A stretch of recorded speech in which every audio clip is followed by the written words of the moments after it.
അതെങ്ങനെടാ എന്റെ സ്ഥാപനത്തിന് കടണ്ടാണ്, അവിടെ വേറെ ഇനിയൊക്കെ വലിയ വരുമാനമല്ലേ? അതല്ല, അപ്പൊ അതൊക്കെ ഈ ഷജറകളെ കുഴപ്പമാണ്. ആരുടെ ഷജറ വെച്ചു? ഞാനടെ ഷജറ. ഇങ്ങോട്ട് പോരാ, പിറ്റേന്ന് തന്നെ ആ കുട്ടിനെയും കൂട്ടി പോയിട്ട് പേര് വെട്ടിക്കൊണ്ടുവന്ന് ഞാൻ എന്റെ മോനവിടെ ചേർത്തു. ഇപ്പൊ ഷജറ പഠിപ്പിച്ചു, ഓനിപ്പോ ശരിക്കുണ്ടാവും ഇരുന്നിട്ട്. ഇപ്പൊ കാര്യം മനസ്സിലായി. ഇങ്ങനെ ഈ കുരുന്ന് മക്കൾക്ക് സമസ്തയുടെ പ്രവർത്തകന്മാരല്ല ഷജറ എന്നൊക്കെ പറഞ്ഞ് അധിക്ഷേപിക്കുന്നത്. എന്താണ് ഈ ഷജറ എന്ന് അധിക്ഷേപിക്കുന്നതിന് പിന്നെ നിങ്ങൾ പരിശോധിച്ച് നോക്ക്. ഈ പറയുന്ന ആളുകളിൽ സമസ്ത കേരള ജംഇയ്യത്തുൽ എടുത്ത തീരുമാനങ്ങൾ 100% അംഗീകരിക്കപ്പെടണമെന്ന് പറയുന്നതല്ലേ തെറ്റ്? അതല്ലേ ചെയ്ത് ഈ പറയുന്ന വിഭാഗം. സമസ്തയെ ചോദ്യം ചെയ്യാൻ പാടില്ല, സമസ്തയുടെ 40 ആലിമ്യങ്ങൾ തീരുമാനമെടുത്താൽ നമ്മളത് അംഗീകരിക്കണം എന്ന് പറയുമ്പോൾ മറുവിഭാഗം പറയും 40 ആലിമ്യങ്ങൾ തീരുമാനമെടുത്താലും അത് ഇജ്മാ ഒന്നും അല്ലാതെ അംഗീകരിക്കാൻ നമുക്ക് ബാധ്യതയില്ല എന്ന് പറയുന്നു. ഇതല്ലേ വ്യത്യാസം? അല്ലാതെ എന്ത് രാഷ്ട്രീയ പ്രശ്നമാണ് ഇവിടെ ഉള്ളത്? എന്ത് വിരോധങ്ങളാണുള്ളത്? ആരോടാ വിരോധമുള്ളത്? ഇല്ലാത്ത കാര്യങ്ങൾ ഒരു നുണ 100 തവണ പറഞ്ഞാൽ സത്യമാകുമെന്നാണ് ഗീബൽസിയൻ സിദ്ധാന്തം ആവർത്തിച്ചുകൊണ്ടിരിക്കുക. ഞാൻ മനസ്സിലാക്കുന്നത് ഇന്ന് ജമാഅത്തെ ഇസ്ലാമി രാഷ്ട്രീയ പാർട്ടികളുടെ മറപിടിച്ചുകൊണ്ട് മുസ്ലിം സമൂഹത്തിന്റെ ഉള്ളിലേക്ക് നുഴഞ്ഞു കയറാൻ ശ്രമിക്കുന്നത് ചെറിയ കാര്യമായി നമ്മൾ കാണേണ്ടതില്ല, വളരെ ഗൗരവതരമായ കാര്യം.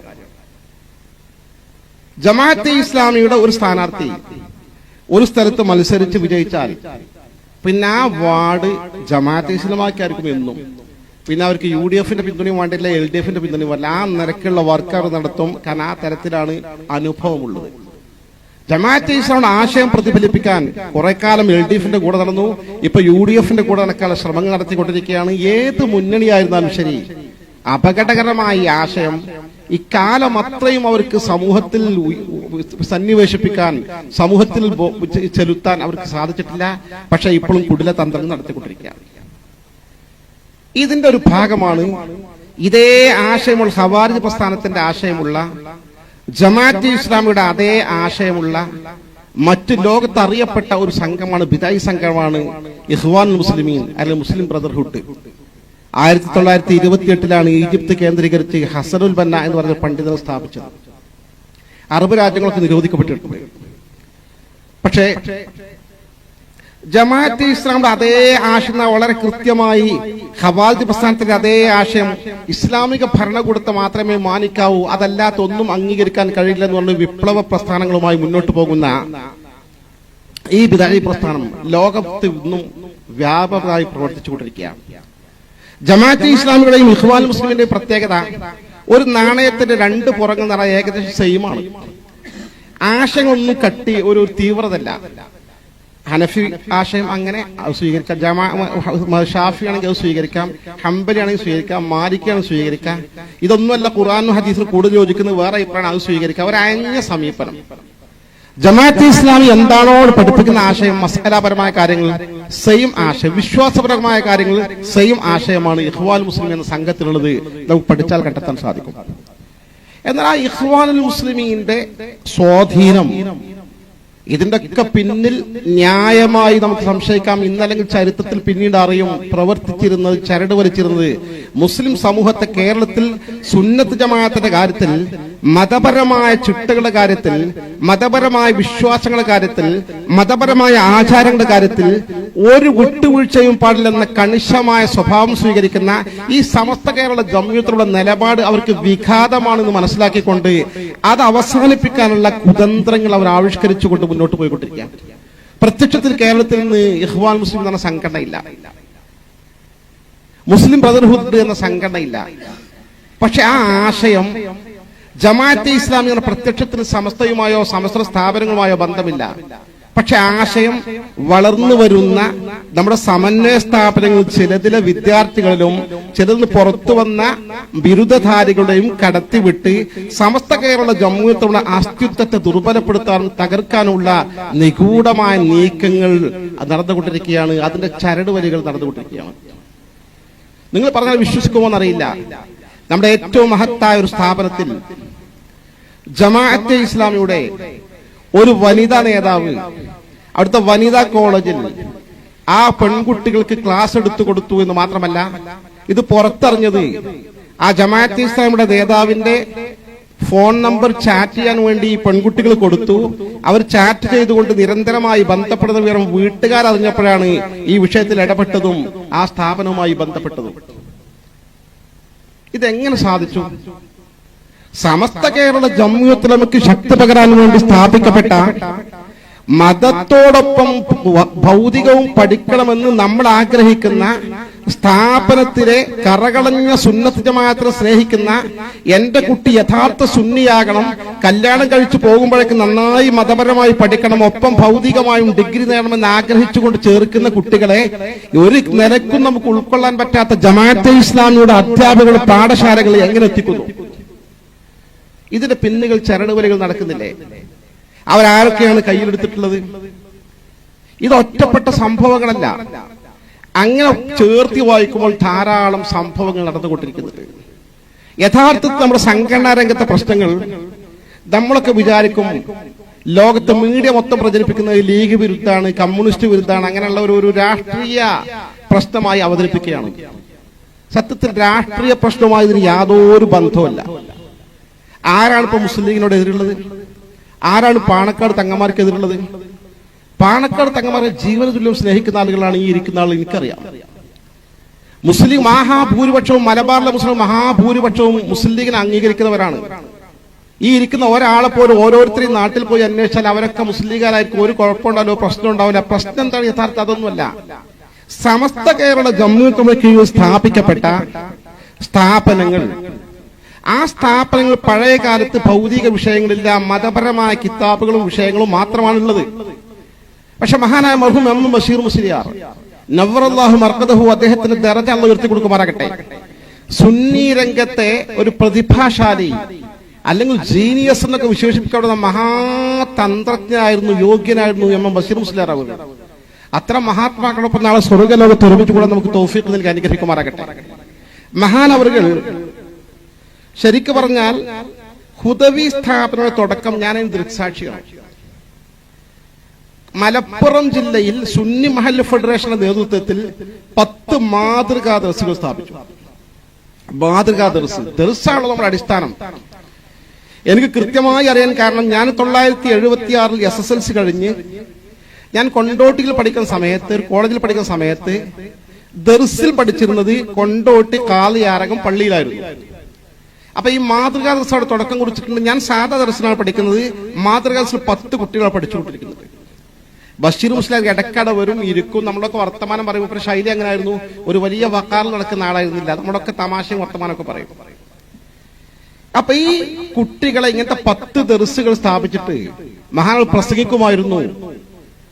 നമുക്ക് തലപ്പാവണിഞ്ഞ എഞ്ചിനീയർമാർ വേണം, തലപ്പാവണിഞ്ഞ ഡോക്ടർമാർ വേണം, തലപ്പാവണിഞ്ഞ ഉദ്യോഗസ്ഥന്മാർ വേണം.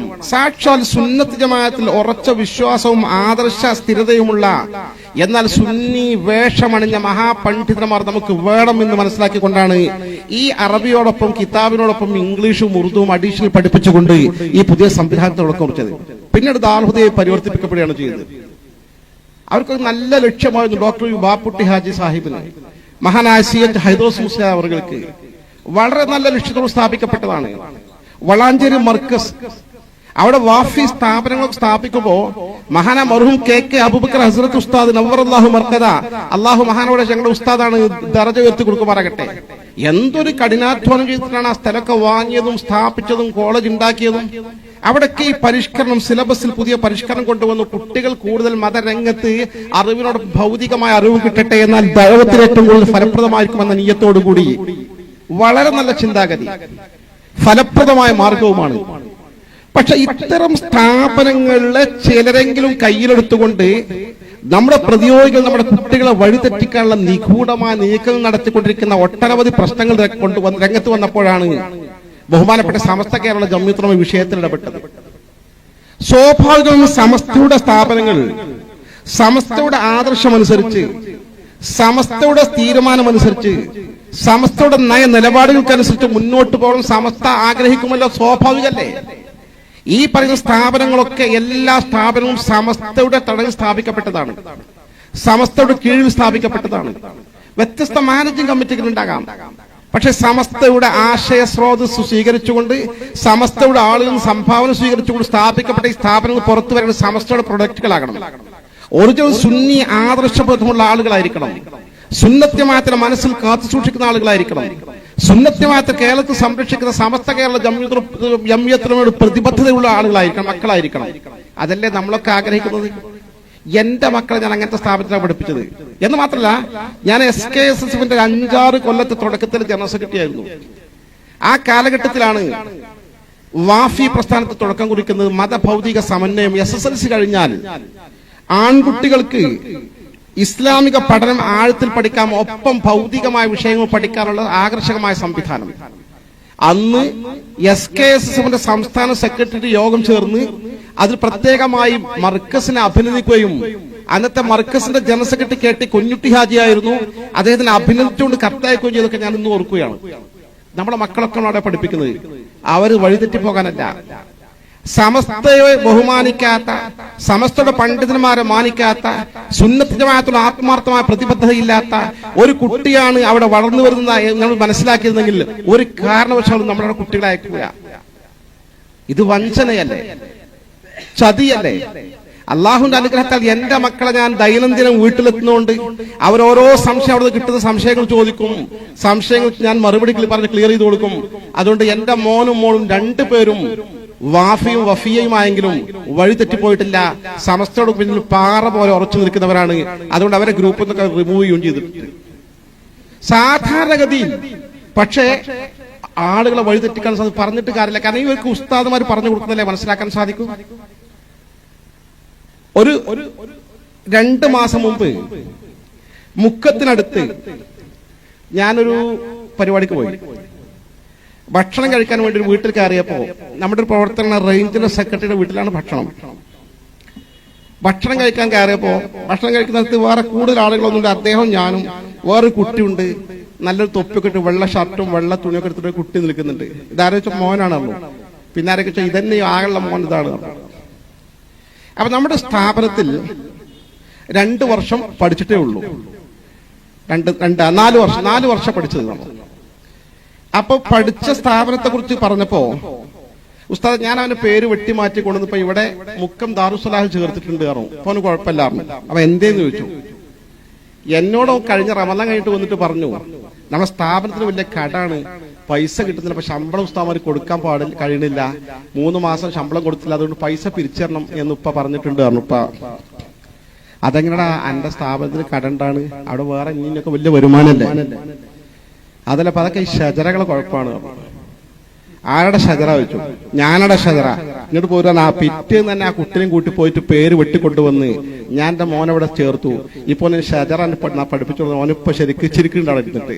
ഇപ്പൊ കാര്യം മനസ്സിലായി. ഇങ്ങനെ ഈ കുരുന്ന് മക്കൾക്ക് സമസ്തയുടെ പ്രവർത്തകന്മാരല്ല ഷജറ എന്നൊക്കെ പറഞ്ഞ് അധിക്ഷേപിക്കുന്നത്. എന്താണ് ഈ ഷജറ എന്ന് അധിക്ഷേപിക്കുന്നതിന് പിന്നെ നിങ്ങൾ പരിശോധിച്ച് നോക്ക്. ഈ പറയുന്ന ആളുകളിൽ സമസ്ത കേരള ജംഇയ്യത്തുൽ എടുത്ത തീരുമാനങ്ങൾ 100% അംഗീകരിക്കപ്പെടണമെന്ന് പറയുന്നതല്ലേ തെറ്റ്? അതല്ലേ ചെയ്ത് ഈ പറയുന്ന വിഭാഗം. സമസ്തയെ ചോദ്യം ചെയ്യാൻ പാടില്ല, സമസ്തയുടെ 40 ആലിമ്യങ്ങൾ തീരുമാനമെടുത്താൽ നമ്മളത് അംഗീകരിക്കണം എന്ന് പറയുമ്പോൾ മറുവിഭാഗം പറയും 40 ആലിമ്യങ്ങൾ തീരുമാനമെടുത്താലും അത് ഇജ്മാഅൊന്നും അല്ലാതെ അംഗീകരിക്കാൻ നമുക്ക് ബാധ്യതയില്ല എന്ന് പറയുന്നു. ഇതല്ലേ വ്യത്യാസം? അല്ലാതെ എന്ത് രാഷ്ട്രീയ പ്രശ്നമാണ് ഇവിടെ ഉള്ളത്? എന്ത് വിരോധങ്ങളാണുള്ളത്? ആരോടാ വിരോധമുള്ളത്? ഇല്ലാത്ത കാര്യങ്ങൾ ഒരു നുണ 100 തവണ പറഞ്ഞാൽ സത്യമാകുമെന്നാണ് ഗീബൽസിയൻ സിദ്ധാന്തം ആവർത്തിച്ചുകൊണ്ടിരിക്കുക. പണ്ടൊരാള് ആടിനെ വാങ്ങാൻ പോയതുപോലെ 4 കള്ളന്മാരുണ്ടായിരുന്നു. കള്ളന്മാര് അടുത്ത കാലത്തൊന്നും കവർച്ച എവിടെയും വിജയിക്കുന്നില്ല. കാരണം ആരും വീട്ടിലൊന്നും കാശില്ല, ഒക്കെ പിന്നെ മൊബൈലാണ് പൈസ. അത് കിടുത്താ കിട്ടൂലല്ലോ, ഒരു രക്ഷയില്ല. ലാസ്റ്റ് കള്ളന്മാർക്ക് വലിയ സാമ്പത്തിക പ്രശ്നം വന്നു.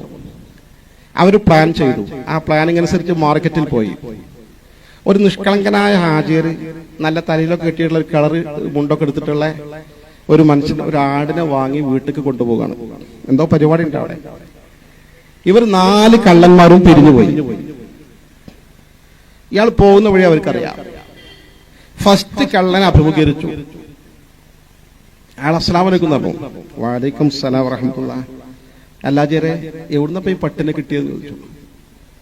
പട്ടി ഒന്നടാ മുഖത്ത് കണ്ണില്ല, നോക്ക്, അനാവശ്യമായ ഇത് ആടല്ലേ. അല്ലാജരെ ഇത് പട്ടിയല്ലേ ചോദിച്ചു. ഇയാളെ കുറെ ഈ കള്ളൻ ചീത്ത പറഞ്ഞിട്ട് പോയി. രണ്ടാമത്തെ കള്ളന്റെ അടുത്തെത്തുകയാണ് വഴിക്ക്. ആചാര്യ എന്താ വീട്ടിൽ കള്ളന്റെ ശല്യം ഉണ്ടോ ചോദിച്ചു. എന്തേ പ്രത്യേകിച്ച് ചോദിച്ചു. അല്ല പട്ടിനെ വാങ്ങിക്കൊണ്ടോണ്. ഇയാളും ചീത്ത പറഞ്ഞു. മൂന്നാമത്തെ ആളും നാലാമത്തെ ആളും വീണ്ടും പട്ടിനെ പറ്റി ചോദിച്ചപ്പോ ഇയാൾക്കും സംശയമായി. എന്നതിപ്പോ പട്ടിയാവില്ല, ആടാവില്ല, പട്ടിനായിരിക്കും. മൂപ്പര് വിട്ടു, ആടിനെ പിടിച്ചു കണ്ട് അവർ കൊണ്ടുപോയി. ഇതാണ് ആടിനെ പട്ടിയാക്കുന്ന സംഭവം എന്നാണ്. സത്യത്തിൽ ഇതല്ലേ നടക്കുന്നത്? നമുക്ക് ശരിക്കും ഇതിനെ കുറിച്ച് ഈ ഇരിക്കും നിങ്ങൾക്കറിയാലോ. ആർക്കെങ്കിലും ഇവിടെ സമസ്ത കേരള ജംഇയ്യത്തുൽ പറയുന്ന എല്ലാ ആശയങ്ങളും 100% അംഗീകരിക്കണം എന്ന് പറയുന്നതല്ലാതെ വേറെന്തെങ്കിലും താല്പര്യങ്ങൾ ഈ പറയുന്ന ആർക്കെങ്കിലും ഉണ്ടോ? ഇല്ലല്ലോ. ഇനി ഈ പറയുന്ന ആളുകൾക്ക് ആരുടെങ്കിലും അപ്പുറത്ത് നിൽക്കുന്ന ആളുടെ വിരോധമുണ്ടോ? ഏതെങ്കിലും രാഷ്ട്രീയ പാർട്ടികളുടെ വിരോധമുണ്ടോ? ഒന്നുമില്ലല്ലോ. സമസ്തയെ വേദനിപ്പിക്കുമ്പോൾ ആരെങ്കിലും വേദനിപ്പിക്കുമ്പോൾ നമുക്ക് പ്രയാസം വരും. സമസ്തയുടെ ആശയവും ആദർശവും ചോദ്യം ചെയ്യുമ്പോൾ നമ്മൾ വേദന വരും, അത് പ്രതികരിക്കും. അത് SKS കഴിഞ്ഞ കാലങ്ങളൊക്കെ പ്രതികരിച്ചിട്ടുണ്ട്, SYS പ്രതികരിച്ചിട്ടുണ്ട്. അത്തരം സംഭവങ്ങൾ ശരിയാണ്, അത് പ്രതികരിക്കാൻ നമ്മൾ ബാധ്യതപ്പെട്ടതല്ലേ. ഞാൻ ഓർക്കുകയാണ് 2015 നിലവിളക്ക് കൊളുത്തൽ വിവാദം ഇവിടെ അരങ്ങേറി. നിലവിളക്ക് കൊളുത്തൽ വിവാദം എന്ന് പറഞ്ഞാല് തിരുവനന്തപുരത്ത് PN പണിക്കർ അനുസ്മരണ ചടങ്ങ് നടന്നപ്പോ മമ്മൂട്ടി എന്ന സിനിമാ നടൻ അവിടെ എന്ത് ചെയ്തു? നിലവിളക്ക് കൊളുത്തി. മന്ത്രി അബ്ദുൾ റബ്ബാണ് അന്നത്തെ വിദ്യാഭ്യാസ മന്ത്രി അടുത്ത നിലവിളക്ക് കൊളുത്തേണ്ടത്. അത് നിലവിളക്ക് കൊളുത്താതെ മാറി നിന്നു. അത് ഭയങ്കര വിവാദം. മമ്മൂട്ടി ഞാനും മുസ്ലിമാ, ഞാൻ നിലവിളക്ക് കൊളുത്തിയില്ലേ, പിന്നെ എന്താ ഇതിന് പ്രശ്നം? ഞാൻ നിസ്കരിക്കുന്ന ആളാ, നോമ്പെടുക്കുന്ന ആളാന്ന് വലിയ ചർച്ചയായി. അത് ചാനലുകൾ ഏറ്റുപിടിച്ചു. ലാസ്റ്റ് മുസ്ലിം രാഷ്ട്രീയ രംഗത്തെ നേതാക്കന്മാർ തന്നെ രണ്ട് ചേരിയായി. നിലവിളക്ക് കൊളുത്ത് തെറ്റില്ല എന്നും നിലവിളക്ക് കൊളുത്ത് ശരിയാണ് എന്നും. അവിടെ ഒരു പ്രശ്നമുണ്ട്. ഇപ്പൊ മാർക്സിസ്റ്റ് പാർട്ടിയുടെ നേതാക്കന്മാര് മതപരമായ ഒരു കാര്യത്തെ ചോദ്യം ചെയ്താൽ വല്ലാതെ മുസ്ലിങ്ങൾക്ക് സ്വാധീനം ചെലുത്തൂല. അതെന്തായാലും മാർക്സിസ്റ്റുകാരുടെ വിശ്വാസമൊക്കെ എങ്ങനെയാണ് ധാരണ മുസ്ലിങ്ങൾക്കുണ്ട്. മുസ്ലിം സാമുദായിക രാഷ്ട്രീയ പാർട്ടികളുടെ നേതൃത്വത്തിലുള്ള ആളുകൾ ഒരു ഇസ്ലാമിക ശരീഅത്തിന് എതിരായ കാര്യം ഇതാണ് ശരി എന്ന് പറഞ്ഞാൽ ചില ആളുകൾ അതിനൊപ്പം നിൽക്കും. അത് ഗുരുതരമായ ഒരു പ്രത്യാഘാതം ഉണ്ടാക്കുന്ന വിഷയമാണ്. ഇങ്ങനെ രണ്ട് വിഭാഗമായി ചില MLA-മാർ നിലവിളക്ക് കൊളുത്താമെന്നും ചില MLA-മാർ നിലവിളക്ക് കൊളുത്താൻ പറ്റില്ലെന്നും വലിയ തർക്കങ്ങളായി. ചില മന്ത്രിമാർ പോലും ഇടപെട്ടു. അവസാനം ആ ഘട്ടത്തിൽ അന്നത്തെ സമസ്ത കേരള ജംഇയ്യത്തുൽ അധ്യക്ഷൻ മഹാനായ ആനക്കര C കോയക്കുട്ടി മുസ്ലിയാർ അവർകളാണ്. നവറുല്ലാഹു മർഖദ അദ്ദേഹത്തിന് ദറജ ഉയർത്തി കൊടുക്കുമാകട്ടെ. വലിയ സൂഫി വര്യൻ. അന്നത്തെ ജനറൽ സെക്രട്ടറി സൈനുലമ ചെറുശ്ശേരി സൈനുദ്ദീൻ മുസ്ലിയാർ അവർകളാണ്. നവറുല്ലാഹു മർഖദഹു അവിടെ ദറജ ഉയർത്തി കൊടുക്കുമാറാകട്ടെ. ഒരു വല്ലാത്ത പണ്ഡിതന്മാരും നേതാക്കന്മാരും നയപരമായ സമീപനം സ്വീകരിക്കുന്ന ആളുകളും അവരൊക്കെ ഒരുപാട് ബന്ധപ്പെട്ട അനുഭവങ്ങളുണ്ട്. അവർ രണ്ടുപേരും അവിടെ സ്റ്റേറ്റ്മെന്റ് ഇറക്കി. നിലവിളക്ക് കൊടുത്തൽ അന്യമതസ്ഥരുടെ പ്രത്യേക ആചാരമാകയാൽ അത് മുസ്ലിങ്ങൾക്ക് ചെയ്യാൻ പാടില്ലാത്തതാണ് എന്ന പത്രപ്രസ്താവന കൊടുത്തു. തുടർന്ന് സുപ്രഭാത ദിനപത്രത്തിൽ എന്റെ ഓർമ്മ ശരിയാണെങ്കിൽ കോട്ടുമല ബാപ്പു മുസ്ലിയാർ ലേഖനം എഴുതി മതപരമായതിന്റെ നിലപാട് വിശദീകരിച്ചുകൊണ്ട്. തുടർന്ന് അന്ന് മുസ്ലിം ലീഗിന്റെ അധ്യക്ഷൻ പാണക്കാട് സയ്യിദ് ഹൈദർ ശിഹാബ് തങ്ങൾ അവർകളാണ്. നവറല്ലാഹു മർഖദഹു ഒരു വലിയ മഹാത്മാവായിരുന്നു. അല്ലാഹു സുബ്ഹാനഹു വ തആല അദ്ദേഹത്തോടൊപ്പം സ്വർഗ്ഗലോകത്ത് ഒരുമിച്ച് കൂടാൻ നമുക്ക് തൗഫീഖ് നൽകി അനുഗ്രഹിക്കുമാറാകട്ടെ.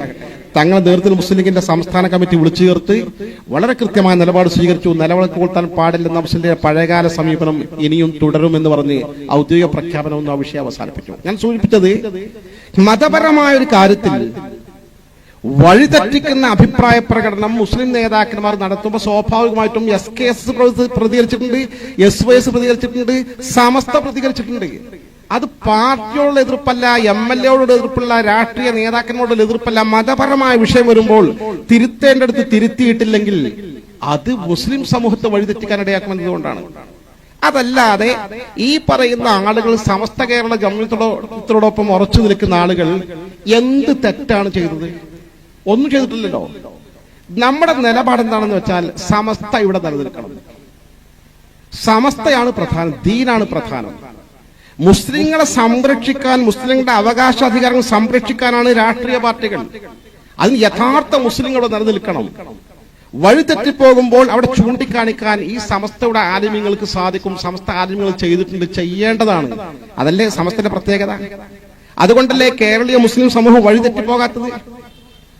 വഴിതെറ്റിപ്പോകാനുള്ള സാധ്യതകൾ ഇങ്ങനെ കടന്നു വന്നുകൊണ്ടിരിക്കല്ലേ. ഇപ്പൊ മുസ്ലിം സ്ത്രീകളുടെ അഴിഞ്ഞാട്ടം, ഞാൻ സ്ത്രീകളെ കുറ്റപ്പെടുത്തല്ല, വല്ലാതെ വ്യാപകമായിക്കൊണ്ടിരിക്കുകയാണ്. ആണും പെണ്ണും കൂടി ഇരിക്കുകയും സംസാരിക്കുകയും ചിരിക്കുകയും കളിക്കുകയും പാട്ട് പാടുകയും അതൊരു തെറ്റല്ലാത്ത കാലമായി മാറിക്കൊണ്ടിരിക്കുകയാണ്. മഅറൂഫ് മുങ്കർ മഅറൂഫാവുന്ന കാലഘട്ടം വരുമെന്ന് സയ്യിദുനാ റസൂലുള്ളാഹി സ്വല്ലല്ലാഹു അലൈഹി വസല്ലം പറഞ്ഞ പോലെ അതൊക്കെ സംഭവിച്ചുകൊണ്ടിരിക്കുക. ഇത്തരം ഘട്ടങ്ങളൊക്കെ ഓരോ പ്രശ്നങ്ങൾ വരുമ്പോ അതത് സമയത്ത് ബഹുമാനപ്പെട്ട സമസ്തയുടെ പണ്ഡിതന്മാർ ഇത്തരം പൊതുവിഷയങ്ങളാവുമ്പോൾ അത് ഇടപെട്ടിട്ടുണ്ട്. പൊതുസമൂഹത്തിൽ അംഗീകാരം കിട്ടുന്ന ഒരു സാഹചര്യം വരുമ്പോൾ ഇടപെട്ടിട്ടുണ്ട്. ഇതല്ലാതെ ദീനിന്റെ ചട്ടക്കൂട്ടിൽ ഒതുങ്ങി നിൽക്കണം, സുന്നത്ത് ജമാഅത്തിൽ ഉറച്ചു നിൽക്കണമെന്ന സമീപനം സമസ്ത കേരള ജംഇയ്യത്തുൽ സ്വീകരിച്ച് മുസ്ലിങ്ങളെ ആ വരച്ച വരയിൽ പൂർവികമായ വിശ്വാസങ്ങളും ആചാരങ്ങളും അനുഷ്ഠാനക്രമങ്ങളും അതേപടി നിലനിർത്തിക്കൊണ്ട് മുന്നോട്ട് പോകണമെന്ന കണിശമായ നിലപാട് സമസ്ത സ്വീകരിച്ചിട്ടുണ്ട് എന്നതാണ് സമസ്തയുടെ പ്രത്യേകത. അതിന്റെ പുല്ലിൽ പാറ പോലെ ഉറച്ചു നിൽക്കണമെന്ന് വിശ്വസിക്കുന്നവരാണ് ഈ സമസ്തയുടെ കൂടെ നിൽക്കുന്ന ആളുകൾ. അങ്ങനെ ഒരു വിഭാഗം വേണ്ടേ? അല്ലാഹുവിന്റെ ഹബീബായ റസൂലുള്ളാഹി സ്വല്ലല്ലാഹു അലൈഹി വസല്ലം പറഞ്ഞത് ലാ തസാലു ത്വായിഫത്തും മിൻ ഉമ്മത്തി ലാഹിറൽ ഹഖ്, ഒരു വിഭാഗം എന്തായാലും സത്യത്തിൽ തന്നെ ഉറച്ചു നിന്നുകൊണ്ട് ഖിയാമത്ത് നാൾ വരെ പോയിക്കൊണ്ടിരിക്കും. അങ്ങനത്തെ ഒരു പാർട്ടി വേണമല്ലോ. നമുക്ക് എതിർ നിൽക്കുന്ന ആളുകൾ എന്താ പറയുന്നത്? എന്താ ഇപ്പൊ മുജാഹിദിന്റെ പരിപാടിയിൽ കൂടിയാൽ പബ്ലിക്കാർ പ്രസംഗിക്കുന്നതല്ലേ ഉള്ളൂ. എന്താ ഇപ്പൊ ജമാഅത്തോട് ഈ കാലത്ത് അതൊക്കെ ആവശ്യമല്ലേ? എന്താ ഇപ്പൊ ജമാഅത്തോട് പരിപാടിയിൽ പങ്കെടുത്താൽ എന്താ അവരെ വിളിച്ചു കൂട്ടിക്കൊണ്ടുവന്നാൽ നമ്മൾ നമ്മുടെ ആദർശമല്ലേ പറയാ? സഹോദരന്മാരെ, ഈ ഒരു ലൈൻ സമസ്ത അംഗീകരിച്ചിട്ടില്ല. സമസ്ത കഷ്ടപ്പെട്ടുണ്ടാക്കിയ സുന്നത്ത് ജമാഅത്തിന്റെ കാര്യത്തിൽ കാർക്കശ്യം സ്വീകരിച്ചുകൊണ്ടല്ലേ 1926 സമസ്ത കേരള ജംഇയ്യത്തുൽ രൂപീകരിക്കുമ്പോ സുന്നത്ത് ജമാഅത്തിന്റെ കാര്യത്തിൽ ഒരു കോംപ്രമൈസും ഇല്ല എന്ന് പറഞ്ഞുകൊണ്ടാണല്ലോ ഈ സംവിധാനത്തിൽ രൂപകൽപ്പന നൽകിയത്. സമസ്ത എന്തിനെ സ്ഥാപിച്ചത്? എഞ്ചിനീയറിംഗ് കോളേജ് ഉണ്ടാക്കാനാണോ? മദ്രസ ഉണ്ടാക്കാനാണോ? അല്ലെങ്കിൽ എന്തെങ്കിലും മറ്റ് സംവിധാനങ്ങൾ ഉണ്ടാക്കാനാണോ? ഒന്നുമല്ല. സമസ്ത അടിസ്ഥാനപരമായി സ്ഥാപിച്ചത് ബിദ്അത്തിനെ എതിർത്ത് സുന്നത്ത് ജമാഅത്ത് നിലനിർത്താൻ വേണ്ടി മാത്രമാണ്. അതിന്റെ പിന്നീടുണ്ടായ പ്രൊഡക്റ്റുകളാണ് മദ്രസ പ്രസ്ഥാനവും എഞ്ചിനീയറിംഗ് കോളേജും ഭൗതിക കലാലയങ്ങളും സമന്വയ സ്ഥാപനങ്ങളും അറബി കോളേജൊക്കെ പിന്നെ ജാമിഅ നൂരിയ പോലും പിന്നുണ്ടായതാ. അതൊക്കെ ഇതിന്റെ ആവശ്യത്തിന് വേണ്ടി പിന്നെ സ്ഥാപിക്കപ്പെട്ടതാ. അടിസ്ഥാനപരമായി സമസ്ത കേരള ജംഇയ്യത്തുൽ രൂപീകരിക്കപ്പെട്ടതും സ്ഥാപിക്കപ്പെട്ടതും നിലനിർത്തിയതും ബിദ്അത്തിനെതിരെ പോരാട്ടം നടത്തി സുന്നത്ത് ജമാഅത്ത് നിലനിർത്താനുള്ള വിട്ടുവീഴ്ചയില്ലാത്ത നിലപാടുമായിട്ടാണ്. നമ്മുടെ പൂർവികർ എത്ര കഷ്ടപ്പെട്ടതിന്റെ പേരിൽ മഹാനായ ശംസുലമ ഇ.കെ. ഉസ്താദ്, മഹാനായ റഈസുൽ മുഹഖഖീൻ കണ്ണിയത്ത് അഹമ്മദ് മുസ്ലിയാർ, മഹാനായ പറവണ്ണ മുഹീദ്ദീൻ കുട്ടി മുസ്ലിയാർ തുടങ്ങി ആ നിരയിലുള്ള പണ്ഡിതന്മാർ അവരൊക്കെ സുന്നത്ത് ജമാഅത്തിന് വേണ്ടി പതി അബ്ദുൽ ഖാദർ മുസ്ലിയാർ തുടങ്ങിയ മൗലാന അബ്ദുൽ ബാരി വാളക്കുളം ഉൾപ്പെടെയുള്ള ആ ഗണത്തിൽപ്പെട്ട പൂർവികരായ പണ്ഡിതന്മാർ എന്തുമാത്രം കഠിനമായ യത്നം നടത്തിയാണ് സുന്നത്ത് ജമാഅത്ത് നിലനിർത്തിയത്. ബിദഅത്തുകാരുമായി അകലം പതിച്ച് അവരുമായി ഒരു കോംപ്രമൈസും ഇല്ല എന്ന് പറഞ്ഞുകൊണ്ട് ജനങ്ങളെ അകറ്റി നിർത്തി ഈ മാർഗത്തിൽ ഉറപ്പിച്ചിരുത്തിക്കൊണ്ട് മുന്നോട്ട് പോകാനുള്ള യത്നം നടത്തി മുന്നോട്ട് പോകുമ്പോൾ സമസ്ത ഇന്നും ആ പാതയിൽ മുന്നോട്ട് ഗമിക്കുമ്പോൾ അങ്ങനെ വേണ്ട, കുറച്ചൊരു വിട്ടുവീഴ്ച വേണം ബിദഅഈ പ്രസ്ഥാനങ്ങളോട് എന്ന ലൈൻ സ്വീകരിക്കുമ്പോൾ അത്തരം ആളുകളുമായി കോംപ്രമൈസ് ആകാൻ സമസ്തക്ക് സാധിക്കുന്നില്ല എന്നതാണ് പ്രശ്നത്തിന് മർമ്മം. അല്ല, രാഷ്ട്രീയമായി ഇത് കൂട്ടിക്കലർത്തേണ്ട ആവശ്യമില്ല, മറ്റു പാർട്ടികളുമായും കൂട്ടിക്കലർത്തേണ്ട ആവശ്യമില്ല. പാണക്കാട് സയ്യിദുമാരുമായി വെറുതെ തെറ്റിദ്ധരിപ്പിക്കുകയാണ്. സയ്യിദുമാരുമായി യാതൊരു പ്രശ്നവും സമസ്തക്കോ സമസ്ത പ്രവർത്തകന്മാർക്കോ ഇല്ലെന്ന് മാത്രമല്ല, ഒരു പക്ഷേ ഏറ്റവും കൂടുതൽ സ്നേഹിക്കുന്ന, നമ്മൾ ആദരിക്കുന്ന ബഹുമാന്യരായ തങ്ങന്മാരായിരിക്കും പാണക്കാട് സയ്യിദുമാരായിരിക്കും. കാരണം ആ നിരക്കുള്ള മഹാത്മാക്കൾ ആ കൂട്ടത്തിലുണ്ടായിരുന്ന ആളുകളൊക്കെ വലിയ വലിയ ആളുകൾ, വലിയ വലിയ മഹാന്മാർ. ഞാൻ യാദൃശ്ചികമായി ഓർക്കുകയാണ്, ഒരു 2-3 വർഷം മുമ്പ് എന്റെ നാട്ടിന്റെ തൊട്ടടുത്ത് 1 കിലോമീറ്റർ അപ്പുറത്ത് പെവുന്തറ എന്ന് പറയും, അവിടെ എന്റെ ഒരു സുഹൃത്ത് മരണപ്പെട്ടു പോയി, ഉമ്മർ എന്ന് പറയും. ഈ ഉമ്മറിന്റെ വാപ്പയ്ക്ക് പാണക്കാട് നല്ല ബന്ധം എനിക്കറിയാം. ഇദ്ദേഹത്തിന്റെ വാപ്പ സുഖല്ലാതെ കിടക്കുന്ന സമയത്ത് പാണക്കാട് സെയ്ദ് മുഹമ്മദ് ഷിഹാബ് കാണാൻ വന്നിരുന്നു, നവറുല്ലാഹു മർഖദ. കാരണം അത്ര വലിയ അടുപ്പാണ് ആ കുടുംബമായിട്ട് എനിക്കറിയാം. കാരണം ഇവര് ഭയങ്കര ഭാഗത്ത് താമസിക്കുന്നവരാ. അതിൽ ഈ ഉമ്മർ മരിച്ചപ്പോ, ഉമ്മർ ചെറുപ്പക്കാരനാ, മയ്യിതെടുക്കാൻ പോയി നമ്മളിങ്ങനെ ഇരിക്കുമല്ലോ, വെയിറ്റ് ചെയ്യുമല്ലോ. ആ സമയത്ത് ഒരു കുട്ടി കരഞ്ഞിങ്ങനെ അതിൽ നടക്കുന്നുണ്ട്. അപ്പൊ എന്റെ സുഹൃത്ത് ഹംസദാരിമി ഏകദേശം എന്റെ തൊട്ടടുത്ത വീടാണ്. ഹംസദാരി പറഞ്ഞു, ഫൈസിങ്ങൾക്ക് ഈ കുട്ടിനെ അറിയോ ചോദിച്ചു. ഇല്ലായിരുന്നു. ഉമ്മറുടെ കുട്ടിയാ, ഉമ്മറുടെ കുട്ടിയാണ്, മരിച്ചു കിടക്കുന്ന ഉമ്മറുടെ കുട്ടിയാ. അതിന്റെ പിന്നെ ഒരു ചരിത്രം ഉണ്ട് എന്ന് പറഞ്ഞു. എന്താണ് ചരിത്രം എന്ന് ചോദിച്ചപ്പോ അദ്ദേഹം പറഞ്ഞു, ബഹുമാനപ്പെട്ട മുഹമ്മദ് ഷിഹാബ് തങ്ങൾ അമേരിക്കയിൽ നിന്ന് ഓപ്പറേഷൻ കഴിഞ്ഞ് വന്ന് വീട്ടിൽ വിശ്രമിക്കാൻ സമയം ഉമ്മർ എന്നോട് പറഞ്ഞു, ദാരിമിങ്ങൾ പാണക്കാട് തങ്ങളെ കാണാൻ പോരുന്നുണ്ടോ ചോദിച്ചു. തങ്ങളെ കാണാൻ പറ്റില്ലെന്നല്ല പത്രത്തിലുള്ളത്, അത് പ്രശ്നമാക്കണ്ട, ഞാൻ ചെന്നാൽ കാണാൻ പറ്റും, നിങ്ങൾ പോരുന്നുണ്ടോ ചോദിച്ചു. പോരാൻ പറ്റുകയാണ് ഞാൻ വരാറ്. ഞാൻ പോകുന്നത് എന്റെ കുട്ടിക്കൊരു പേരിടാനാണ്. ഒരു കുട്ടി ഉണ്ടായിട്ടുണ്ട്. അപ്പൊ നിങ്ങൾ കുറച്ച് പേര് നല്ലത് തെരഞ്ഞെടുത്ത് വെക്കണം, എന്നിട്ട് നമുക്ക് തങ്ങളത്ത് കൊണ്ടുപോയി ഉറപ്പിക്കാം. അങ്ങനെ അംസാരി പേരുകൾ 4-5 പേരുകൾ തെരഞ്ഞെടുത്ത് കണ്ടെത്തി ഒരു കടലാസിൽ എഴുതി വെച്ചു. അങ്ങനെ നേരെ ഞങ്ങൾ 2 പേരും പോയി. ഉമർ അവിടെ എത്തുമ്പോ 2 പേരും എത്തുമ്പോ വരാന്തയിൽ മുനവ്വർ ഷിഹാബ് തങ്ങളുള്ളത്. തങ്ങൾ ചോദിച്ചാൽ ഉമറെ എന്താണ്, പിന്നെ എപ്പാനെ കാണുന്നു ചോദിച്ചു. അപ്പൊ അടുത്ത ബന്ധാണ് അവർ മനസ്സിലാകുന്നുണ്ട്. അതെ കാണണം നമ്മൾ, കൂട്ടാൾക്കും കാണാൻ വെച്ചു. ആ കൂട്ടാൾക്കും കാണാൻ നമ്മൾ. അങ്ങനെ ഞങ്ങൾ 2 പേരും ഉള്ളിലേക്ക് വിട്ടു. ഞങ്ങൾ അങ്ങോട്ട് പോകുന്ന സമയത്ത് തിരിച്ചിങ്ങോട്ട് KPA മജീദ് സാഹിബും ET മുഹമ്മദ് ബഷീർ സാഹിബും ഇങ്ങോട്ട് വരുന്നുണ്ട്. ഞങ്ങൾ കുറെ ചീത്ത പറഞ്ഞു, നിങ്ങൾക്കല്ല തങ്ങളെ കാണാൻ പോകാൻ പാടില്ല, നാരങ്ങൾ തങ്ങൾ ഉള്ളിൽ കടത്തി വിട്ടാറുണ്ട്. ഞങ്ങളൊന്നും മിണ്ടാതിരുന്നു. അവർ പോയി. ഞങ്ങൾ നേരെ ചെന്നു. തങ്ങൾ കിടക്കുകയാണ്. തങ്ങൾ കണ്ടേക്ക് ഉമ്മറിനോട് ചാന്തമ്മറെ ഭാര്യ പ്രസവിച്ചു ചോദിച്ചു. പ്രസവിച്ചു പറഞ്ഞു. ഇനി എന്താ കുട്ടിക്ക് പേരിന് ചോദിച്ചു. പേരിടണം തന്നു. കാരണം അതൊക്കെ അവരെ പതിവായിരിക്കും. നേരത്തെ വേണമെങ്കിൽ അവരെ ചികിത്സ നടത്തിയിട്ടുണ്ടാവും തങ്ങളെടുത്തുനിന്ന്. പേരെഴുതി കൊടുക്കണോ ചോദിച്ചു. കൊണ്ടുവന്നിട്ട് പറഞ്ഞു. വായിക്കാൻ പറഞ്ഞു. ദാരിമി പേരുകളൊക്കെ വായിച്ചു കൊടുത്തു. തങ്ങൾ ഒരു നിമിഷം ഇങ്ങനെ ആലോചിച്ചിട്ട് പറഞ്ഞു, എന്താ അഹമ്മദ് റസീ എന്ന് പറഞ്ഞ പേര് ഉമ്മറിന്റെ കുട്ടിക്ക് പറ്റൂലേ എന്ന് ചോദിച്ചു. അഹമ്മദ് റസീ എന്ന് പറയുമ്പോ ഞെട്ടിത്തെറിച്ചു. ഈ 5 പേരിൽ പെട്ടതല്ലത് ഹംസദാരി പറയാണ്. ഞാൻ പേരുകൾ ഇങ്ങനെ തെരഞ്ഞ കൂട്ടത്തിൽ എനിക്ക് കൗതുകമുള്ള ഒരു പേരായി തോന്നി അഹമ്മദ് റസീൻ ഞാൻ കണ്ടിരുന്നു. അത് ഞാൻ പുസ്തകത്തിൽ എഴുതി മാറ്റി വെച്ചു. എനിക്കൊരു ആൺകുട്ടി അടുത്തുണ്ടാവും, അതിന് പേരിടണമെന്ന് വിചാരിച്ചിട്ട് വേറെ ഈ 5 പേരാണ് ഞാൻ കൊണ്ടുപോയത്. ബഹുമാനപ്പെട്ട തങ്ങൾ ചോദിച്ചത് അഹമ്മദ് റസീൻ എന്ന പേര് ഉമ്മറിന് പറ്റൂല, ഉമ്മറിന്റെ കുട്ടിക്ക് പറ്റൂല ചോദിച്ചു. പറ്റും തങ്ങളെ പറ്റും എന്നാണ് പറഞ്ഞു. എന്നാ ഞാൻ അവനെ അഹമ്മദ് റസീൻ പേരിട്ടിരിക്കുന്നു പറഞ്ഞു. ആ കുട്ടിയാണ് ഈ കുട്ടിയാണ്, ഈ കരഞ്ഞ നടക്കുന്ന കുട്ടിയാണ്. അപ്പൊ ആ തരത്തിലുള്ള മഹാത്മാക്കൾ അവിടെ ഉണ്ടായിരുന്ന ആളുകൾ, നമ്മുടെ സാദാത്തുക്കളിൽ വലിയ വലിയ മഹാന്മാർ, മഹാനായ ഖായിദുൽ ഖൗം സയ്യിദ് അബ്ദുറഹ്മാൻ ബാഫഖ് തങ്ങൾ, അവരൊക്കെ വലിയ മഹാത്മാക്കൾ, കറാമത്തുള്ള ആളുകളായിരുന്നു. അങ്ങനത്തെ ആളുകളെ എങ്ങനെ നമുക്ക് ആദരിക്കാതിരിക്കാൻ കഴിയാ? നമ്മൾ ജീവന തുല്യം സ്നേഹിക്കുന്ന ആളുകളല്ല. ആ കുടുംബം എന്ന് പറഞ്ഞാൽ നമ്മൾ അത്ര മനസ്സിൽ കുടിയേറിയ കുടുംബമാണ്. സത്യത്തിൽ അവരോടുള്ള വിരോധമാണ് ഈ പ്രശ്നം എന്ന് പറഞ്ഞാൽ ആരുടെ മുമ്പിലാണ് ബോധ്യപ്പെടുത്താൻ സാധിക്കുക? പ്രശ്നം ഞാൻ സൂചിപ്പിച്ചതാണ്. സമസ്ത കേരള ജംഇയ്യത്തുൽ ഉലമ സ്ഥാപിക്കപ്പെട്ട ഉദ്ദേശ ലക്ഷ്യങ്ങൾ അത് അതേപടി മുന്നോട്ട് പോകണം.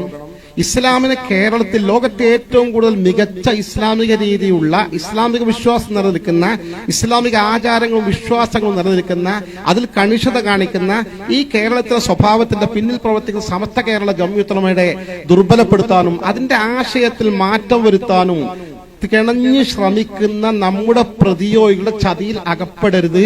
സമസ്തയുടെ ലൈൻ ഇവിടെ നിലനിൽക്കണമെന്ന കണിശമായ നിലപാട് നമ്മൾ സ്വീകരിക്കുന്നു എന്നല്ലാതെ വേറൊരു തെറ്റും നമ്മൾ എടുത്തില്ല. നമ്മൾ ഈ മാർഗത്തിൽ തുടരണം. തീർച്ചയായും ഈ വിഷയത്തിൽ വിട്ടുവീഴ്ച, എന്തൊക്കെ വിഷയത്തിൽ കോംപ്രമൈസിൽ പോയാലും ശരി, സമസ്തയുടെ പ്രഖ്യാപന നിലപാട്. സമസ്ത സ്ഥാപിച്ചത് അങ്ങനെ സാധാരണക്കാരൊന്നുമല്ലോ. നമുക്ക് സംശയമില്ലാത്ത പൊട്ടച്ചറ അൻവി അറബി കോളേജ് സ്ഥാപിച്ചു. ആ സംവിധാനം പിഴവ നമുക്ക് വിശ്വസിക്കാൻ കഴിയില്ല. കാരണം സ്ഥാപിച്ച അമ്മാതിരി ആളുകളാണ്. ഇതേപോലെ സമസ്ത സ്ഥാപിച്ചത് വലിയ മഹാത്മാക്കളല്ലേ, വലിയ വലിയ മഹാത്മാക്കൾ. സയ്യിദ് വരക്കൽ ബാലവി തങ്ങൾ, അബ്ദുറഹ്മാൻ ബാലവി തങ്ങൾ എന്ന് പറഞ്ഞാല് അദ്ദേഹം തൊട്ട് വൈസ് പ്രസിഡന്റായ മൗലാന പാങ്ങിൽ അഹമ്മദ് കുട്ടി മുസ്ലിയാർ സ്വഹാബി പ്രമുഖന്മാരെ പരമ്പരയിൽപ്പെട്ട കൃത്യമായ സിൽസിലുള്ള ആളുകളാണ്.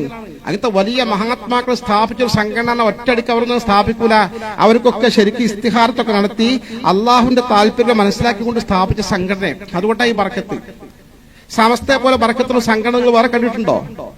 മുജാഹിദ് അടിച്ചു പിരിഞ്ഞു, ഛിന്ന ഭിന്നമായി. ജമാഅത്ത് ഇസ്ലാമി ആശയമൊക്കെ മാറ്റിവെച്ചു. ഇന്ത്യയിൽ നിലനിൽക്കാൻ വേണ്ടി അവർ രാഷ്ട്രീയ പാർട്ടിയായി പരിവർത്തിച്ച് അവർ പ്രവർത്തിച്ചുകൊണ്ടിരിക്കുക. സത്യത്തിൽ രാഷ്ട്രീയ പ്രവർത്തനം ശിർക്കാണെന്ന് പഠിപ്പിച്ചുകൊണ്ട് മാത്രം ജമാഅത്ത് ഇസ്ലാമി വന്നത്. അതേ ജമാഅത്ത് ഇസ്ലാമി അതേ രാഷ്ട്രീയ പാർട്ടിയിൽ രൂപീകരിച്ചുകൊണ്ട് ഇന്ത്യൻ രാഷ്ട്രീയത്തിൽ ഭാഗഭാക്കാകാൻ, പങ്കാളിത്തം വഹിക്കാൻ വേണ്ടി ശിർക്ക് ചെയ്തുകൊണ്ട് മുന്നോട്ട് പോയിക്കൊണ്ടിരിക്കുക, പിടിച്ചു നിൽക്കാൻ ശ്രമിക്കുകയാണ്. സമസ്തയും അതിന്റെ ആശയവും ഒരു മാറ്റമല്ലല്ലോ. എന്താണോ പാരമ്പര്യമായ ഒന്നുപോലും വെട്ടിമാറ്റാതെ ഒരു വീട്ടിലൊരു മുസ്ലിം മരിച്ചാൽ അവിടെ എന്തൊക്കെ നടക്കണം? നമ്മൾ പൗരാണികമായി ആചരിച്ചു വരുന്ന രീതി ഉണ്ട്. നമ്മൾ എതിരെ യാത്ര ചെയ്യുകയാണെങ്കിലും മഗ്‌രിബ് നിസ്കാരത്തിന് ഒരു പള്ളിയിൽ കയറിയാൽ, എത്ര ദൂരെ പോയാലും കേരളത്തിൽ പോയാലും ഇറങ്ങുമ്പോ കുറച്ച് പായസം കിട്ടും. അപ്പൊ എന്താ കുടിച്ചു നോക്കുമ്പോ അതെന്താ, ഇന്ന ആള് മരിച്ചിട്ടുണ്ട്, 7 വരെ ഇങ്ങനെ ഉണ്ടാക്കി കൊടുക്കും, ആ പള്ളിയിൽ നിന്നൊരു ദുഴയുണ്ടാകും, അതിനു വേണ്ടിയാണ്. ഇതൊക്കെ പഴയ പൗരാണിക കാലത്ത് നിലനിൽക്കുന്ന കിതാബിൽ പരിശോധിച്ചാൽ കാണാൻ സാധിക്കും. മഹാന്മാരായ സ്വഹാബത്തിന്റെ കാലഘട്ടം മുതലുണ്ട്. ഇന്നൽ മയ്യിത്ത യുഫ്തതു ഫീ ഖബറിഹി സബ്അൻ, ഒരു മരിച്ച മയ്യിത്ത് ഖബറിൽ ആദ്യത്തെ 7 ദിവസം ഫിത്നയാക്കപ്പെടും. അത് ഫിത്നന്റെ ഘട്ട. പല അഭിപ്രായമുണ്ട്. മുങ്കർ നക്കീറിന്റെ ചോദ്യം 1 മിനിറ്റോട് 10 മിനിറ്റോട് ഇല്ല, ആ പ്രക്രിയയാണോ എന്നും അഭിപ്രായമുണ്ട്. എന്തായാലും ഫിത്ന കാലഘട്ടം ആദ്യത്തെ 7 ദിവസം, അപ്പൊ 7 വരെ പ്രധാന. വലുതാലിക്കാനു യസ്തഹിബൂന യുതഅമു ഫീ തിൽക്കൽ അയ്യാം. അതുകൊണ്ട് 7 ദിവസവും മരിച്ചവരുടെ അന്നദാനം നടത്തി പ്രാർത്ഥന നടത്തുന്നത് സ്വഹാബത്ത് മുതലുള്ള പാരമ്പര്യമാണെന്ന് നമ്മുടെ ഫത്ഹുൽ ഈ ഫത്താവുൽ കുബ്ര ഉൾപ്പെടെ അൽ ഹാവിൽ ഇമാം സുയൂത്തി പോലുള്ള കിതാബുകൾ കൃത്യമായി രേഖപ്പെടുത്തി വെച്ചിട്ടുണ്ട്. കാരണം അതൊക്കെ അതേപടി കണിശമാണ്, അവിടെ മാറ്റമില്ല. അതിപ്പോ എന്താ ഒരു പായസം കൊടുത്തു, എന്താ ഒരു ദുആ ചെയ്തില്ലെങ്കിൽ അത് പറ്റൂല, അത് അതേപടി നിലനിൽക്കണം. കൈ എന്താ കുറച്ച് അങ്ങോട്ടോ കേട്ടോ, അതിന്റെ അവർക്ക് അല്ലല്ല, കൈ അങ്ങനെ തന്നെ കെട്ടണം. എന്താണോ സ്വഹാബത്ത് ദീനായി പഠിപ്പിച്ചത് അത് അതേപടി നിലനിൽക്കണമെന്ന കണിശമായ നിലപാട് സ്വീകരിച്ചുകൊണ്ട് മുന്നോട്ട് പോകുന്ന സമസ്ത കേരള ജംഇയ്യത്തുൽ ഉലമ, ഇസ്തിഗാസയായാലും തവസ്സുലായാലും തബറുക്കായാലും, ഒരു ചില ആൾക്കാരെ ഇസ്തിഗാസിന് ഉൾക്കൊള്ളാൻ പറ്റും, ഉൾക്കൊള്ളാൻ പറ്റും, അത് പഠിച്ചവിടെത്തുമ്പോ പറ്റും. എന്താണ് ഇസ്തിഗാസ, അതിന്റെ മർമ്മം മനസ്സിലാക്കുന്ന സമയത്ത് യാതൊരു പ്രശ്നമല്ല. മഹാന്മാരായ ഉലമാക്കൾ, സൂഫിയാക്കൾ, ആലിമീങ്ങൾ, ഔലിയാക്കൾ, ആരിഫീങ്ങൾ, സാദാത്തുക്കൾ അവർ പഠിപ്പിച്ചിരുന്ന ഈ ഒരു പാരമ്പര്യ രീതി ഉണ്ടല്ലോ, അതിൽ ഒരു തെറ്റുമില്ല. ഇന്നിപ്പോ യൂട്യൂബ് ലഭ്യമാണല്ലോ. ലോകത്ത് ഇസ്തിഗാസയെ കുറിച്ച് സെർച്ച് ചെയ്താൽ ലോകത്തെ പ്രമുഖ പണ്ഡിതന്മാർ പറഞ്ഞ എത്ര നല്ല പഠനാർഹമായ വീഡിയോകൾ നമുക്ക് ലഭ്യമാണ്. അടിസ്ഥാനപരമായി ലോകത്ത് ഭൂരിപക്ഷം വരുന്ന പ്രാമാണികമായി അംഗീകരിച്ചു വരുന്ന ഈ സുന്നത്ത് ജമാഅത്തിന്റെ ആശയം കേരളത്തിൽ അതേപടി നിലനിൽക്കണം, അതിൽ വിട്ടുവീഴ്ചയും പറ്റില്ല എന്ന കടുത്ത നിലപാടാണ് സമസ്ത കേരള ജംഇയ്യത്തുൽ ഉലമ സ്വീകരിച്ചിട്ടുള്ളത്. അതിൽ വിട്ടുവീഴ്ചക്കും സമസ്ത തയ്യാറില്ല. തീവ്രവാദം സമസ്ത അംഗീകരിക്കും, സമസ്തന്റെ ലൈൻ ശരിയാ. കേരളത്തിൽ തീവ്രവാദ ചിന്തകൾ തുടങ്ങിയപ്പോൾ തന്നെ ശംസുയുടെ കാലഘട്ടത്തിൽ തീവ്രവാദത്തെ അറുത്തുമാറ്റിയല്ല മുസ്ലിം തീവ്രവാദം. സമസ്ത കൂട്ടു നിൽക്കൂല. ഈ പറയുന്ന ജമാഅത്തെ ഇസ്ലാമിയുടെ ആശയവും അതുപോലെ ഇഖ്വാൻ മുസ്ലിമിന്റെ ആശയം തീവ്രവാദത്തിൽ അധിഷ്ഠിതമാണ്. ഇസ്ലാമിക ഭരണകൂടം നിലനിർത്താൻ വേണ്ടി, അത് സ്ഥാപിക്കാൻ വേണ്ടി എന്തും ചെയ്യണമെന്ന ഒരു കാഴ്ചപ്പാട്, യഥഇനിൽ ഹുക്മു ഇല്ലാ ലില്ലാഹ്, ദൈവിക ഭരണമേ അംഗീകരിക്കാൻ കഴിയൂ എന്ന കാഴ്ചപ്പാട് ഒരു നിലക്കും സമസ്ത അംഗീകരിക്കുന്നില്ല. സമസ്തന്റെ കറക്റ്റ് പൂർവികമായ റൂട്ടാണ്. അത് നിലനിൽക്കാൻ വേണ്ടി ഏത് ഘട്ടത്തിലും നമ്മൾ കഠിനാധ്വാനം ചെയ്യണം. ബഹുമാനപ്പെട്ട സയ്യിദുൽ ഉലമ ജിഫ്രി മുത്തുക്കോയ തങ്ങൾ കഴിഞ്ഞ വരക്കൽ പ്രസംഗത്തിൽ പറഞ്ഞതുപോലെ ചിലപ്പോൾ ചില പ്രയാസങ്ങൾക്ക് നേരിടേണ്ടി വരും.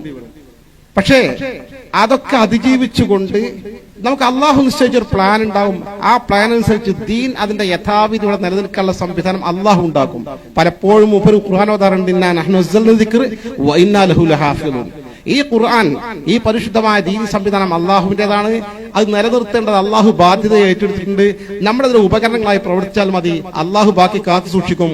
അതുകൊണ്ട് തന്നെ റബ്ബ് സുബ്ഹാനഹു വ തആല അവന്റെ മഹദ് ഫദ്ൽ കൊണ്ട് നമ്മൾ ഈ പോകുന്ന പാത, നമ്മൾ ആരും കുറ്റം പറയാൻ വേണ്ട. വെറുതെ ജിഫ്രി തങ്ങളെ കുറ്റം പറഞ്ഞ എത്ര ആളുകളുണ്ട്. നമ്മൾ ഒരു തങ്ങളും കുറ്റം പറയണ്ട. പാണക്കാട് തങ്ങന്മാരെ കുറ്റം പറയാൻ നമ്മളില്ല. നമ്മൾ ഒരു പ്രവർത്തകരും കുറ്റം പറയരുത്. മഹാന്മാരായ ഒരു ആലിമികളെയും സുന്നത്ത് ജമാഅത്തിന്റെ ഒരു പണ്ഡിതന്മാരെയും നമ്മൾ കുറ്റം പറയരുത്. സാദാത്തുക്കളെ കുറ്റം പറയരുത്. അത് ഏത് സാധാരണക്കാരായ അഹ്ലുൽ ബൈത്തിൽപ്പെട്ട നബി കുടുംബമാണ്, അവരെ നമ്മൾ കുറ്റം പറയരുത്. നമ്മെ സംബന്ധിച്ചിടത്തോളം കുറ്റം ഇങ്ങോട്ട് പറയുന്ന ആളുകൾ പറയട്ടെ, നമ്മളത് പരിഗണിക്കേണ്ട. അത് അവരും അവരല്ലായിരിക്കും, അവരെന്നെ ജീവിതത്തിൽ അനുഭവിക്കും അതിന്റെ കാര്യങ്ങളൊക്കെ. അതിനെക്കുറിച്ച് നമ്മൾ വേവലാതിപ്പെടേണ്ട. നമ്മൾ എന്തായിരുന്നാലും നമുക്ക് ഈ ഒരൊറ്റ നിയ്യത്ത്, അല്ലാഹുവേ നിന്റെ ദീൻ യഥാവിധി നിലനിൽക്കണം. അന്ന് സയ്യിദ് അബ്ദുറഹ്മാൻ ബാലവി തങ്ങളും മഹാന്മാരായ സാദാത്തുക്കളും ഉലമാക്കളും കഠിനാധ്വാനം ചെയ്ത് സ്ഥാപിച്ച ഈ സുന്നത്ത് ജമാഅത്തിനെ കഴിഞ്ഞ കാലങ്ങൾ അതിശക്തമായി എതിർക്കാൻ മുജാഹിദും ജമാഅത്തും ഒരുമിച്ച് കൈകോർത്തിട്ടും ഒന്നും സാധിക്കാതെ അവർ തകർന്ന് തരിപ്പണമായി പോയി എന്നല്ലാതെ സുന്നത്ത് ജമാഅത്തിന് പോർലും ഏറ്റിട്ടില്ല. ആ നിലയ്ക്ക് വളർത്തിക്കൊണ്ടുവന്ന ഈ സംവിധാനത്തിൽ അതേപടി കാത്തു സൂക്ഷിക്കാൻ ഞങ്ങൾ പ്രതിജ്ഞാബദ്ധരാണ്. അതിനൊപ്പം ഞങ്ങൾ പാറ പോലെ ഉറച്ചു നിൽക്കുന്ന വിശ്വാസവുമായി ചിന്താഗതിയുമായി സമസ്തയുടെ പിന്നിൽ നമുക്ക് അടിയുറച്ചു നിൽക്കാം. സമസ്തക്ക് കരുത്ത് പകരാൻ വരുന്ന എല്ലാ സ്ഥാപനവും കൈയായി സഹായിക്കണം. സമസ്തയുടെ എല്ലാ സംവിധാനവും സർവാത്മന സഹകരിക്കണം. സമസ്തയുടെ ഫണ്ട്, തഹിയ ഫണ്ട് വളരെ വിജയകരമായി മുന്നോട്ട് കൊണ്ടുപോകാൻ ആവശ്യമായതൊക്കെ ചെയ്യണം.